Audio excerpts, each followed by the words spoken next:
Ah yes, Russia and Ukraine, two completely irrelevant countries at the current moment. Okay, look, war is bad, and the Russian government is bad.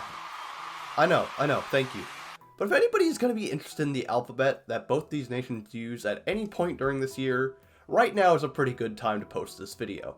After all, May 9th is Victory Day for Russia, and they're definitely not getting that. But I know people are interested in the languages of both nations. After all, just look at this alphabet. Oh yeah, of course I'm just gonna see two characters that look like B and just ignore that. And oh yeah, why does this look like a spider and why is the R backwards? Well, this alphabet is even crazier than you think. This alphabet being the Cyrillic alphabet, keep that name in mind. In some senses, it isn't even an alphabet, but it mainly is. This all starts within the great kingdom of Moravia. The ruler wanted Christian missionaries to Christianize his people, so the Byzantine Empire, also known as the other part of Rome that existed for a while, decided to send two missionaries to the kingdom. These were none other than Saint Cyril and Saint Methodius. Oh, Cyril, you see where the name comes from now? Well, they went up there with their Greek alphabet and said, "Hey, y'all ready to learn how to read?" And then they said, "Що ти сказав? Я не розмовляю англійською." It was quite strange that the brothers were speaking English here. They should have said something like this. I have no clue how to read Greek. They probably should have said something like that, though.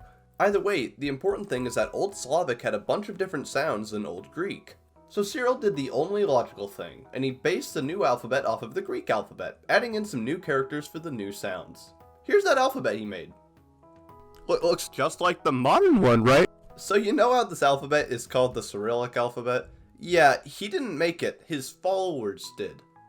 They took many of the symbols from this alphabet, however, they don't look like that in the modern age.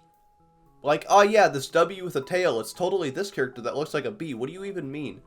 That means this photo is literally just a retcon for human history, which is a really funny thing to say. Both Saint Cyril and Methodius were dead by the time that the alphabet was made. And as a matter of fact, it was made in Bulgaria. The new script that was made was based on the Greek alphabet. And characters from the Glagolitic script were put into the alphabet as there were some sounds that couldn't be made with Greek letters. The Greek alphabet looks a little weird, which is why modern Cyrillic looks weird. As I mentioned earlier, the king of Moravia wanted his Slavs to be Christianized. The use of the Cyrillic script was used to write the Bible in Old Slavic, which became a different language called Old Church Slavonic, which kind of makes sense. Some of the characters in this language do look a lot more like the Glagolitic ones. However, this language fell out of favor for the same reasons we don't use Latin in church today. Why learn a separate language when you can just use your own? And after all, Old Slavic developed into a bunch of new languages, like Ukrainian and Russian. And that's a very basic history of the alphabet. However, I have more things to say about it because it's very interesting. Russian and Ukrainian are closely related. Many Russian speakers live within the borders of Ukraine today, as not only was Russian a lingua franca in the USSR, but also because of things like genocide and other political things I'm not experienced with. So let me clarify some things about their alphabets, which I do know about. Both their alphabets drop some letters from Old Church Slavonic and are pretty similar, bar some pronunciation differences. As a matter of fact, let me clarify some things. The double B pairing thing I talked about at the start of the video is present in both languages. Ironically, the actual B is pronounced as V, and the one that looks like a fake B is the real B sound. So if you see a bottle of vodka with that B, don't claim that it's pronounced as vodka, like my coworker once did. Like, she was literally telling the language nerd how to pronounce things. Like, what? All I talk about IRL is words and linguistics. Like, come on, what do you want from me? Both this character that looks like an H, and this one that just has literal actual legs, have a neat background to them. The letter for D came from the Greek letter delta, and eventually grew those legs I mentioned. Now you may be asking yourself, why? And this H here is pronounced as na, and this is because it is na. The letter eventually morphed from having a downward slant to having a horizontal one, and as a matter of fact, the backwards end comes from the Greek H, eventually doing the same thing as this character did, but in reverse. As a matter of fact, in some fonts, the quote-unquote backwards N isn't as NE as you would think.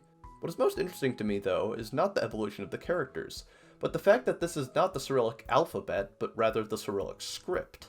And that's for two things. An alphabet has a pretty simple idea to it. One letter is a single consonant, or vowel.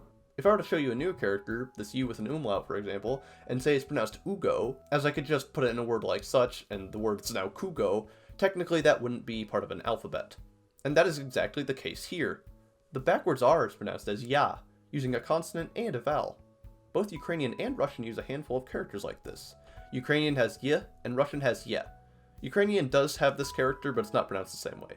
And also, there are characters without sounds? Yeah, crazy, but it's for a reason. As a matter of fact, it's for information. No, like seriously, like the word information. I pronounce that t sound in information as a sh, and this is called palletization. We pushed the sound forward in our mouth and it became a sh sound. Russian and Ukrainian are similar. Both languages have the soft sign, so we'll focus on that first. Essentially, the sound softens, go figure, by turning the consonant before it into a sound with a slight y to it. Yes, the speakers of the Slavic languages just love their y sound. This changes the word ugol, meaning coal, into ugol, which means corner. There's also the hard sign in Russian, or just an apostrophe in Ukrainian, as to do the opposite of what the soft sign does. The word for object in both languages is objekt, and the only real difference between the words is what they use to separate the y sound. And that's pretty much all you need to know about the Cyrillic alphabet.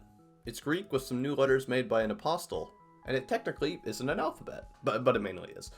I hope you all enjoyed this relatively short video on the Cyrillic alphabet.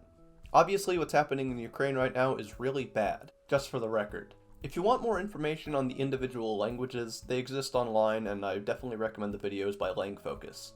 My next video will be on Hebrew and how it came back from the dead. Yeah, that happened.